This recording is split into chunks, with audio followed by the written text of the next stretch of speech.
क्या आप जानते हैं कि नींद की देवी कौन है और उनकी उत्पत्ति कैसे हुई थी? सृष्टि के आरंभ में जब ब्रह्मांड केवल अंधकार और प्रकाश के बीच झूल रहा था, जब समय की धारा अभी अपनी दिशा खोज रही थी, तब एक ऐसी शक्ति का जन्म हुआ जिसके बिना न देवता जी सकते थे और न ही मनुष्य। ये शक्ति थी निद्रा, वो दिव्य माया जो हर प्राणी को विश्राम देती है, हर चेतना को शांति का आलिंगन देती है। लेकिन क्या आप जानते हैं कि निद्रा देवी की उत्पत्ति कैसे हुई? किस दर्द से, किस प्रेम से, किस त्याग से इस देवी का जन्म हुआ? आज मैं आपको वो कथा सुनाता हूं जो शास्त्रों में छिपी है, जो ब्रह्मांड के रहस्यों में दबी है, वो कथा जो हर उस प्राणी को छू जाएगी। नमस्कार प्यारे दर्शकों, दोस्तों, आज हम एक नई कहानी और एक नया वीडियो लेकर आपकी सेवा में उपस्थित हुए हैं। आज की कथा अत्यंत ज्ञानवर्धक और प्रेरणादायक है। कथा शुरू करने से पहले आपसे एक विनम्र निवेदन है। शास्त्रों में कहा गया है कि अधूरी छोड़ी गई कथा दुख और पाप का कारण बनती है, इसलिए इसे अंत तक अवश्य सुने। और अगर आप अपनी माँ से सच्चा प्रेम करते हैं तो इस वीडियो को लाइक करें, हमारे चैनल को सब्सक्राइब करें और कमेंट में माँ लिखकर अपना समर्थन दें। तो आइए बिना किसी विलंब के आरंभ करते हैं आज की प्रेरणादायक कथा। जब भगवान ब्रह्मा ने सृष्टि की रचना आरंभ की तो उन्होंने सबसे पहले देवताओं को बनाया, फिर असुरों को, फिर मनुष्यों को, फिर पशु पक्षियों को और फिर पेड़ पौधों को। सारी सृष्टि में जीवन का संचार हो गया। सूरज उदय होने लगा, चंद्रमा रात को अपनी शीतल चांदनी बिखेरने लगा, पृथ्वी हरी भरी हो गई। लेकिन एक समस्या थी, एक बहुत बड़ी समस्या। कोई भी प्राणी विश्राम नहीं कर पा रहा था। देवता निरंतर अपने कर्तव्यों में लगे रहते, मनुष्य लगातार काम करते रहते, पशु पक्षी बिना रुके भटकते रहते। कोई थकता था तो भी आराम नहीं मिलता। मन और शरीर दोनों निरंतर सक्रिय रहते। पीड़ा बढ़ती जा रही थी, थकान जमा होती जा रही थी, लेकिन विश्राम का कोई मार्ग नहीं था। ब्रह्मदेव ने यह देखा तो चिंतित हो गए। उन्होंने भगवान विष्णु से कहा, प्रभु, मैंने सृष्टि तो रच दी, लेकिन इसमें एक बहुत बड़ी कमी रह गई है। प्राणी विश्राम नहीं कर पा रहे, उनका जीवन निरंतर संघर्ष बनता जा रहा है। भगवान विष्णु मुस्कुराए और बोले, ब्रह्मदेव, आपने सृष्टि में गति डाली, लेकिन विराम भूल गए। आपने जागरण दिया, लेकिन निद्रा भूल गए। आपने दिन बनाया, लेकिन रात को पूर्णता नहीं दी। चिंता न करें, मैं इस समस्या का समाधान करता हूं। ये वो समय था जब देवताओं और असुरों में अमृत के लिए महासंग्राम होने वाला था। भगवान विष्णु ने देवताओं को सुझाव दिया कि क्षीर सागर का मंथन करें, जिससे अमृत की प्राप्ति हो सके। मंदराचल पर्वत को मथानी बनाया गया, वासुकी नाग को रस्सी बनाया गया और भगवान विष्णु स्वयं कूर्म अवतार लेकर मंदराचल के नीचे आधार बने। देवता और असुर दोनों ने मिलकर समुद्र मंथन आरंभ किया। पहले हलाहल विष निकला, जिसे भगवान शिव ने पी लिया। फिर कामधेनु गाय निकली, फिर उच्चैश्रवा घोड़ा निकला, फिर ऐरावत हाथी निकला। एक के बाद एक 14 रत्न निकलते गए। लेकिन जब समुद्र मंथन लगभग समाप्त हो रहा था, तब अचानक समुद्र में एक अद्भुत घटना घटी। समुद्र की गहराइयों से एक दिव्य प्रकाश उभरा, लेकिन वो प्रकाश अलग था।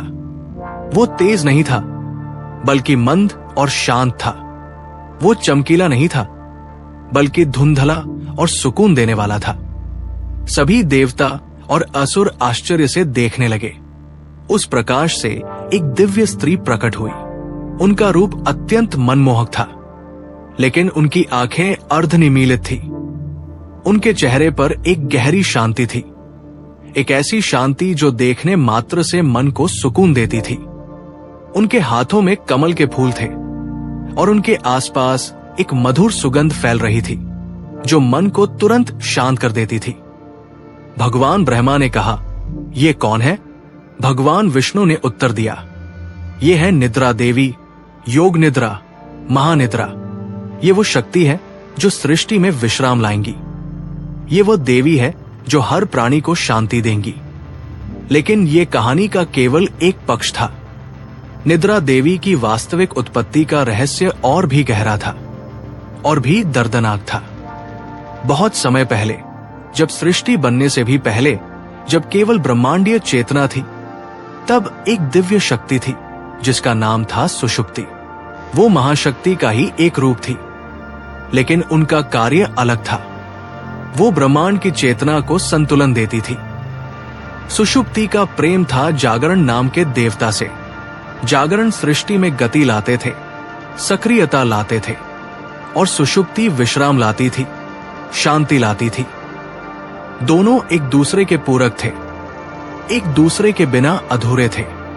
लेकिन जब ब्रह्मदेव ने सृष्टि की रचना की, तो उन्होंने जागरण को तो सृष्टि में स्थान दिया, लेकिन सुषुप्ति को भूल गए।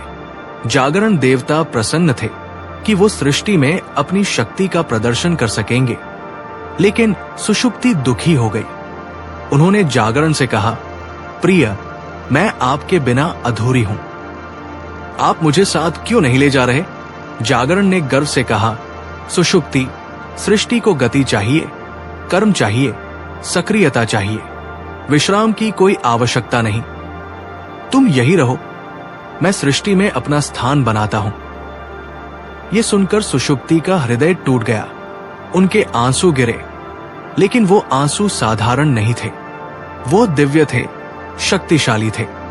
हर आंसू में वह पीड़ा थी जो प्रेम में धोखा खाने से मिलती है। वो दर्द था जो अपनों द्वारा भुला दिए जाने से होता है।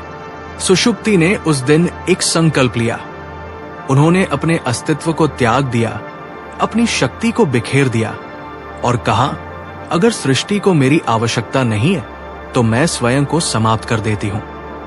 लेकिन मेरा यह श्राप है कि बिना विश्राम के सृष्टि में केवल पीड़ा होगी। और सुषुप्ति ने अपने प्राणों को त्याग दिया। लेकिन दैवीय शक्तियां कभी पूर्णतः समाप्त नहीं होती। सुषुप्ति की शक्ति बिखर गई, ब्रह्मांड में फैल गई और अंततः क्षीर सागर की गहराइयों में जाकर समा गई। वहां वो शक्ति युगों तक सोई रही, प्रतीक्षा करती रही। जब समुद्र मंथन हुआ तो वो शक्ति पुनः जागृत हुई, लेकिन अब वो सुषुप्ति नहीं थी, वो निद्रा देवी बन गई थी। उनमें वह प्रेम था जो उन्होंने जागरण के लिए महसूस किया था, वो पीड़ा थी जो उन्हें मिली थी, और वो करुणा थी जो हर टूटे हुए हृदय में होती है। जब निद्रा देवी समुद्र से प्रकट हुई तो सभी देवता उनके सामने नतमस्तक हो गए। भगवान विष्णु ने कहा, देवी, आप धन्य हैं, आप सृष्टि में वो शांति लाएंगी जो अब तक नहीं थी। निद्रा देवी ने मधुर स्वर में कहा, मैं हर उस प्राणी को विश्राम दूंगी जो थका हुआ है, मैं हर उस मन को शांति दूंगी जो व्याकुल है, मैं हर उस हृदय को सुकून दूंगी जो दर्द में है। लेकिन मेरी एक शर्त है। ब्रह्मदेव ने पूछा, क्या शर्त है देवी?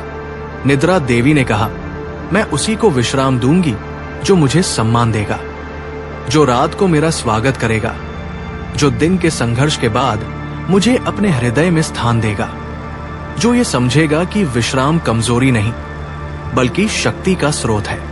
भगवान ब्रह्मा ने कहा, यह तो उचित है देवी, हम आपका सम्मान करेंगे।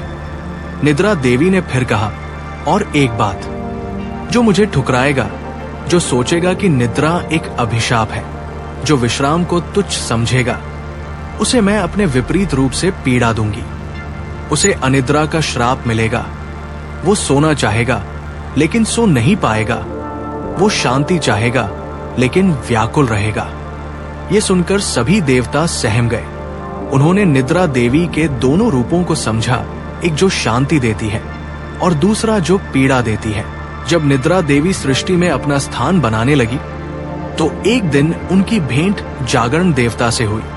वो वही देवता थे जिन्हें सुषुप्ति प्रेम करती थी, जिन्होंने उन्हें ठुकरा दिया था। जागरण ने जब निद्रा देवी को देखा तो उन्हें तुरंत पहचान लिया।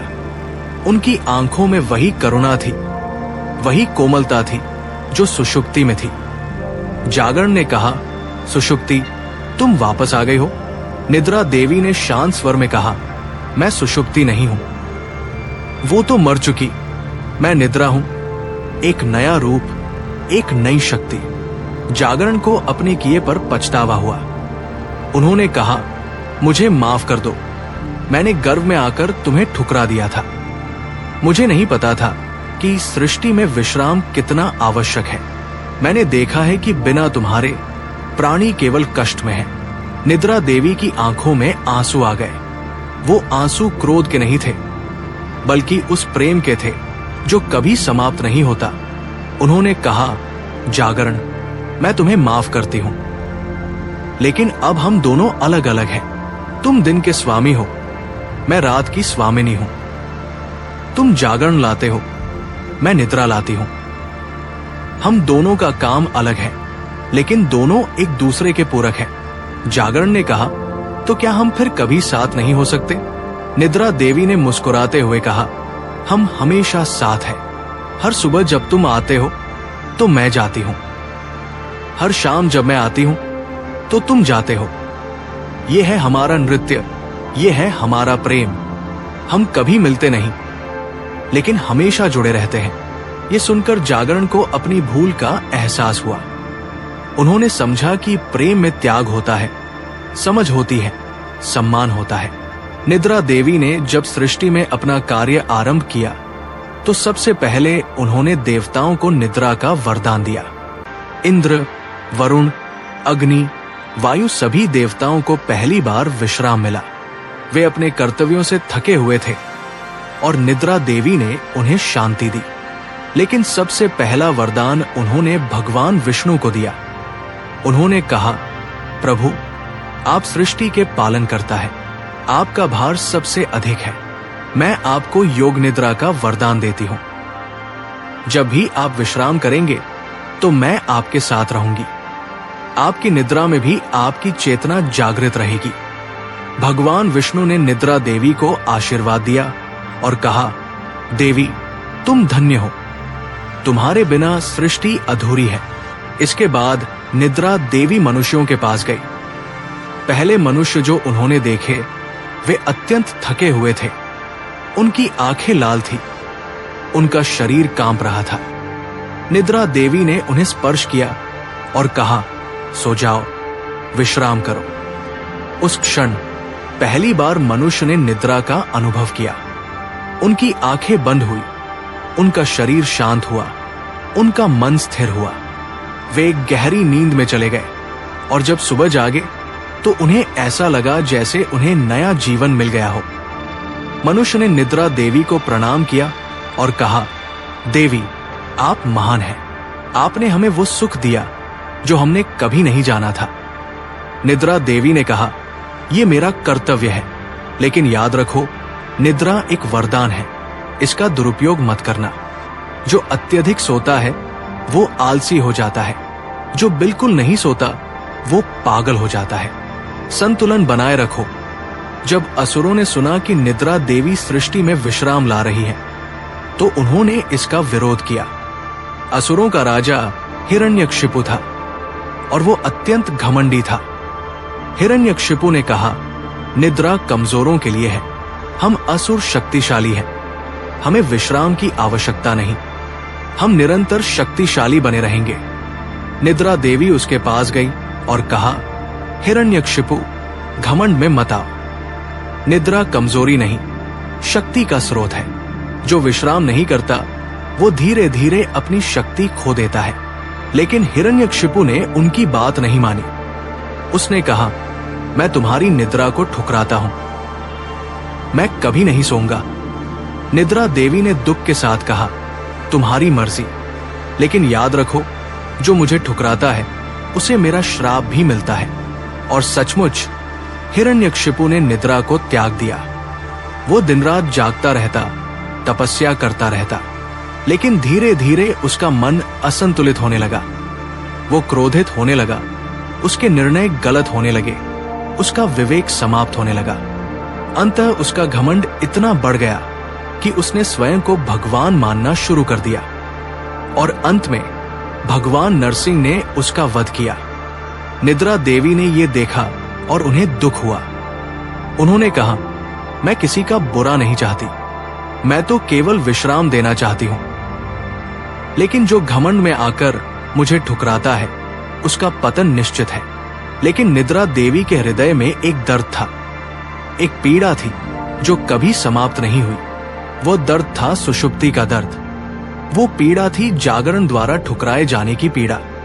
भले ही निद्रा देवी ने अपना कर्तव्य पूरी निष्ठा से निभाया, भले ही उन्होंने करोड़ों प्राणियों को शांति दी, लेकिन उनके अपने हृदय में एक रिक्तता थी। एक रात जब सारी सृष्टि सो रही थी, निद्रा देवी अकेली बैठीं और रोने लगी। उनके आंसू धरती पर गिरे और वहां से विशेष फूल उगाए। वे फूल थे ब्रह्मा कमल, जो केवल रात में खिलते हैं और सुबह मुरझा जाते हैं। भगवान शिव ने यह देखा। वे निद्रा देवी के पास गए और कहा, देवी, तुम क्यों रो रही हो? तुम तो सबको शांति देती हो, तुम्हें स्वयं शांति क्यों नहीं मिलती? निद्रा देवी ने कहा, प्रभु, मैं सबको सुलाती हूं, लेकिन मैं स्वयं कभी सोती नहीं। मैं सबको शांति देती हूं, लेकिन मेरा अपना मन कभी शांत नहीं होता। मैं हर किसी को प्रेम देती हूं, लेकिन मुझे कभी प्रेम नहीं मिला। भगवान शिव की आंखों में करुणा आई। उन्होंने कहा, देवी, तुम्हारा त्याग महान है। तुम सबके लिए जीती हो, लेकिन स्वयं के लिए नहीं। यह है सच्ची देवत्व की पहचान। निद्रा देवी ने कहा, लेकिन प्रभु, कभी कभी मेरा मन करता है कि मैं भी सो जाऊं, विश्राम करूं। कभी कभी मेरा मन करता है कि मैं भी किसी की गोद में सिर रखकर सपने देखूं। भगवान शिव ने कहा, देवी, तुम कभी सो नहीं सकती। अगर तुम सो गई तो सारी सृष्टि जाग जाएगी। तुम्हारा ये दर्द, ये त्याग, यही तुम्हारी महानता है। निद्रा देवी ने आंसू पोंछे और कहा, आप सही कह रहे हैं प्रभु, मेरा कर्तव्य ही मेरी नियति है। मैं अपने दर्द को स्वीकार करती हूं। कलयुग आया और संसार बदल गया। लोगों की जीवन शैली बदली, उनके विचार बदले, लेकिन निद्रा देवी का महत्व नहीं बदला। कलयुग में लोग अत्यधिक व्यस्त हो गए। उन्होंने निद्रा को तुच्छ समझना शुरू कर दिया। लोग कहने लगे, सोना समय की बर्बादी है, हमें अधिक काम करना चाहिए। निद्रा देवी ने यह देखा और दुखी हुई। उन्होंने देखा कि लोग रात रात भर जागते हैं। उनकी आंखों में नींद नहीं है, उनके चेहरों पर थकान है, वे तनाव में हैं, उनका स्वास्थ्य बिगड़ रहा है। निद्रा देवी ने एक दिन ब्रह्मदेव से कहा, प्रभु, कलयुग में मेरा अपमान हो रहा है, लोग मुझे नहीं मान रहे। ब्रह्मदेव ने कहा, देवी, कलयुग ऐसा ही है, लोग अज्ञानता में हैं, लेकिन चिंता मत करो, जो तुम्हें ठुकराएगा वो स्वयं दंडित होगा। और सचमुच जो लोग निद्रा को तुच्छ समझते हैं, वे धीरे धीरे बीमार पड़ने लगे। उन्हें हृदय रोग हुए, मानसिक तनाव बढ़ा, उनकी स्मरण शक्ति कम हुई। निद्रा देवी का श्राप उन पर लागू हुआ। लेकिन कुछ लोग थे जो निद्रा देवी को सम्मान देते थे। वे नियमित रूप से सोते थे, विश्राम करते थे, वे स्वस्थ रहते थे, प्रसन्न रहते थे। निद्रा देवी ने देखा और संतुष्ट हुई। उन्होंने कहा, सभी युगों में कुछ लोग ऐसे होते हैं जो मुझे समझते हैं, उन्हें मेरा आशीर्वाद मिलता है। निद्रा देवी की पूजा का विशेष महत्व है। भारतीय शास्त्रों में निद्रा देवी को योगमाया के रूप में भी पूजा जाता है।